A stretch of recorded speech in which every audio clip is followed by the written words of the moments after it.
वही कहता है तेरी गोली मेरी होली से डर के दंग हो जाए, तेरी गोली मेरी होली से डर के दंग हो जाए, तेरे गुस्से की पिचकारी पिचक कर भंग हो जाए। तमन्ना है कि ऐ दुश्मन तेरे इस दुष्ट चेहरे पर कोई भी रंग जो डालूं तिरंगा रंग हो जाए, कोई भी रंग जो डालूं तिरंगा रंग हो जाए। एक बार दोनों हाथ ऊपर उठाकर दिल्ली से आए संजू सूर्यम ठाकुर के लिए आवाज दें। संजू भाई। मर्यादा पुरुषोत्तम भगवान श्री राम क्या है, एक छंद 4 पंक्तियों के रूप में निवेदित है। स्वागत है कि तुलसी के राम और हुलसी के राम जी हैं, वीर बजरंग जी के प्यारे सीताराम जी, भरत के राम और लखन के राम जी हैं, के कई कौशल्या के दुलारे सीताराम जी। तो दिल्ली हो अयोध्या चाहे मुंबई और पटना, कोने कोने देश का पधारे सीताराम जी। और जाति धर्म मजहब सबसे बड़ा है नाम, सारी दुनिया से है न्यारे सीताराम जी। वाह। 4 पंक्तियां तब कहता हूँ कि हिंदुस्तान का एक एक व्यक्ति प्रहरी है, एक एक व्यक्ति खड़ा है देश की सुरक्षा के लिए, तब एक छंद पढ़ता हूँ। स्वागत है कि हिंद की सुरक्षा हेतु जन जन जाग जाए, हाथ मेले हथियार जिंदा स्वाभिमान हो। क्या बात। तोप और बम यहाँ दागेंगे सिपाही वीर, कवियों की कविता में ओज ही प्रदान हो। क्या तो बात। शिक्षक को सुनाएगी तो 36 साल भूषण के लाल बाल पालने का छिड़ा अभियान हो। और देश की जो बात आए टूट पड़े बैरियों पे, लाठी और भाला लिए देश का किसान हो। वाह क्या बात है भाई, क्या बात है सूर्यम भाई। मैं एक छंद तब पढ़ता हूँ कि सीमा पर जब एक शहीद हो जाता है और उसका सब ताबूत में आता है और उसकी पत्नी उसका सम्मान कैसे करती है, ये हिंदुस्तान की नारी का शौर्य है कि उसकी पत्नी उसका सम्मान कैसे करती होगी जी। तब मैं कहता हूँ उसकी पत्नी अपने पति का सब देखती है और तब सम्मान में ये 4 पंक्तियां निवेदित करती है। स्वागत है। लबियो जवान तुम, बड़े हो महान तुम, शौर्य की धरा की तुम शान लेके आए हो, प्यार का प्रमाण तुम, राष्ट्र का निर्माण तुम, राष्ट्र भावना की तुम तान लेके आए हो। तो सदियों के तप से न मिलती है वीर गति, वीर गति पाके नव ज्ञान लेके आए हो। वाह। जय हिंद करती हूँ करके सल्यूट तो मैं अंजुरी में भरने को प्राण लेके आए हो। वाह।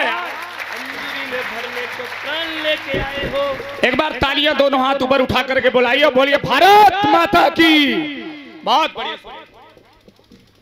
अब अगर उसकी माँ जब उस ताबूत को देखती है तो माँ किस तरीके से सम्मान करती है, ये हिंदुस्तान की माँ है। अपने बेटे का बंधन कैसे करती होगी जब एक ताबूत में उसके बेटे का सब है, और हिंदुस्तान की माँ कैसे उसको प्यार करती है। तब मैं कहता हूँ स्वागत है कि ताबूत में सोए हुए बलिदानी वीर मेरे, काला कजरोटा और केस में सवार लूं।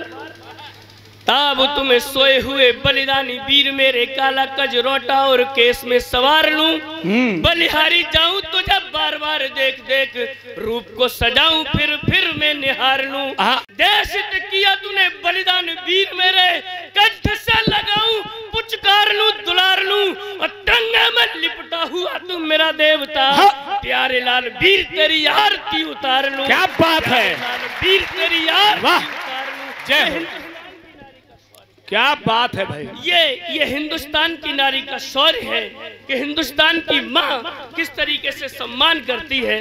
बहन प्रतिवर्ष राखी का एक धागा भाई की कलाई में बांधती है, उसे पता है कि उसका भाई कितना वीर है। तब मैं उसके बहन के नाम से ये छंद पढ़ता हूँ और आप सभी को इस मिट्टी से जोड़ना चाहता हूँ, देशभक्ति से जोड़ना चाहता हूँ। आप केवल 2 मिनट का बंद दीजिए, जिसे लग रहा है कि तो मैं आपको जोड़ता हूँ कि राखियों के धागे मैंने हर साल बांधे तुझे, जानती हूँ वीर तेरी वज्र सी कलाई है। राखियों के धागे मैंने हर साल बांधे तुझे, जानती हूँ वीर तेरी वज्र सी कलाई है। और पीठ पीछे मारने की आदत न तेरी वीर, सामने से सदा तूने मुष्टिका उठाई है। तो युद्ध में लगाया होगा एड़ी और चोटी बल, 200 शत्रु पुत्र मरने की खबर जो आई है, और ताबूत में सोए हुए बलिदानी वीर मेरे, हर हाल गोली तूने सीने पे ही खाई है। वाह वाह वाह, ये वाह, हिंदुस्तान की कमाल कमाल सुरेंद्र। हर हाल गोली तूने सीने पे ही खाई। मैं एक वो कविता पढ़ता हूँ जी, जो वीर भगत सिंह के नाम है। ज्यादा समय नहीं लूंगा आप लोगों का। हिंदुस्तान वो देश है जहाँ शहीदी को बहुत बड़ा दर्जा दिया जाता है। भगत सिंह शहीद नहीं होते तो शायद ये देश 100 वर्ष की गुलामी और झेलता। तब मैं ये कविता पढ़ने का साहस करता। बहुत अच्छी कविता है। कि माँ के सीने पर जब दुश्मन चोट करारी करता है, बार बार धोखे से आकर गोला बारूद धरता है, जिसने माँ का दूध पिया वो दूध खोलने लगता है, उसके अंतर मन में आकर राम बोलने लगता है। उठो धरा के वीर सपूतो, अपना शौर दिखाओ तुम, बैरी के घर में घुसकर हाहाकार मचाओ तुम, शौर शिवाजी सा लेकर चुन चुन किले गिराओ तुम, केसरिया बाना पहनो, ध्वज केसरिया लहराओ तुम। वो कौन सिकंदर सेल्यूकस जो भारत से टकराएगा? क्या बात है। वो कौन सिकंदर सेल्यूकस जो भारत से टकराएगा? देख देख पौरुष का पौरुष उसका मन चकराएगा। खाली हाथों जाना होगा भारत भूमि निराली से, कौन विदेशी टकराएगा खप्पर वाली का? क्या बात है, बहुत बढ़िया सुरेंद्र। कौन विदेशी टकराएगा खप्पर वाली काली से? बहुत बढ़िया। जब जब राम धनुष पर अपनी प्रत्यंचा खींच चढ़ाते हैं, क्या मानव क्या दानव तीनों लोग थर्राते हैं। जब चक्र सुदर्शन चलता है शिशुपाल न बचने पाता है, लाखों यत्न करे कालों का काल न बचने पाता है। जब चक्र सुदर्शन चलता है शिशुपाल न बचने पाता है, लाखों यत्न करे कालों का काल न बचने पाता है। जब शिव का डमरू बजता है वे रौद्र रूप में आते हैं, खुला तीसरा नेत्र गगन में प्रलय मेघ छा जाते हैं। जब त्रिशूल की तीखी नोके बरछी भाला बन जाती है, ब्रह्मांड कांपने लगता है, मुंडों की माला बन जाती है। वो हिंदुस्तान, बहुत बढ़िया। ये वो हिंदुस्तान है। सीधा सीधा आपको भगत सिंह की उस कविता से जोड़ता हूँ जहाँ से भगत सिंह ने क्रांति को जन्म दिया। तब मैं कहता हूँ कि जलियांवाला कांड हृदय पर चोट करारी छोड़ गया, आजादी के हवन यज्ञ में भगत सिंह को जोड़ गया। प्रतिशोध की एक ज्वाला उनके मन में फूटी थी, नौजवान भारत की सेना अंग्रेजों पे टूटी थी। कच्ची उम्र किंतु लोही मजबूत इरादा साथ लिया, कसम उठाई आजादी की फिर हाथों में हाथ लिया। उनका यह इरादा परवान चढ़ा, चट्टानी सीना दहक उठा, आजादी के हवन यज्ञ का वो फूल चुनिंदा महक उठा। आजादी के हवन यज्ञ का वो फूल चुनिंदा महक उठा। बचपन में बंदूकें बोई वो फसल काटने वाला था, क्रांतिकारियों का सपूत उसका तो यही हवाला था। क्या बात। जब गोली एक निशाने पर भगत सिंह ने छोड़ी थी, सैंडर्स जगह पर ढेर हुआ, अंग्रेजों की चुप्पी तोड़ी थी। सैंडर्स जगह पर ढेर हुआ, अंग्रेजों की चुप्पी तोड़ी थी। असेंबली में बम फेंकना ये तो काम निराला था, पूरा भारत जाग उठे बम्बों का मात्रा वाला था। क्या बात है भाई, वाह। पूरा भारत जाग उठे बम्बों का मात्रा वाला था। असेंबली में हथकड़ियों को अपने हाथों पहना था, भारत माता की आजादी का ये तो एक गहना था। झूठे गवाह सबूतों से जज ने फांसी को बोल दिया, भारत के क्रांतिवीर को हल्के फुल्के में तोल दिया। बहुत छोटी कर दी है कविता, क्योंकि भारत के क्रांतिवीर को हल्के फुल्के में तोल दिया। 24 मार्च सुनिश्चित था जब फांसी उनको होनी थी, क्रांतिकारियों के सम्मुख सरकार हो गई बोनी थी। वैसे व्याकुल आकुल होकर अंग्रेज हुकूमत कांप गई, हिंदू कुश के कोने कोने उठी आवाजें भाप गई।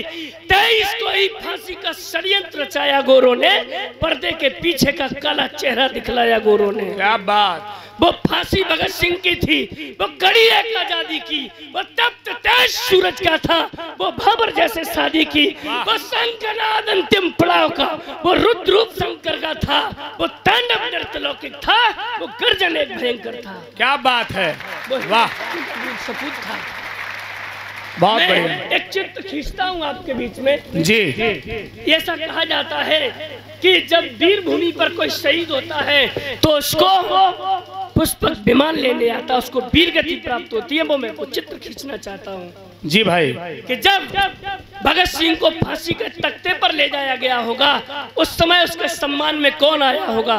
2 मिनट चाहता हूँ, केवल 2 मिनट स्वागत है। तब मैं कहता हूँ कि फांसी से पहले तोला तो वजन बढ़ गया भाई का। फांसी से पहले तोला तो वजन बढ़ गया भाई का। वो सरदार सिंघनी का बेटा, वो वीर भारती माई का फांसी के तख्ते पर पहुंचे, ब्रह्मांड समूचा डोल गया। चल पड़ी हवाएं तेज तेज, आकाश सलामी बोल गया, चमकी चपला घन बीच बीच, आधी तूफान घनघोर चला। चल पड़ा सिपाही स्वर्ग लोग, उस कान किसी पर जोर चला। सब देव खड़े थे पुष्प लिए, फूलों की वर्षा होती थी। आ गया स्वर्ग से पुष्पक विमान, वो दिव्य आत्मा की ज्योति थी। क्या बात है, वाह। ब्रह्मा की फैली सृष्टि में व्यक्तित्व अलौकिक बचा गया। डूबी भारत की नैया को वो फांसी चढ़कर बचा गया। वो हिंदुस्तान का शौर्य था जो हम सबको देश की आजादी के लिए वो समय दे गया। जय हिंद, जय भारत।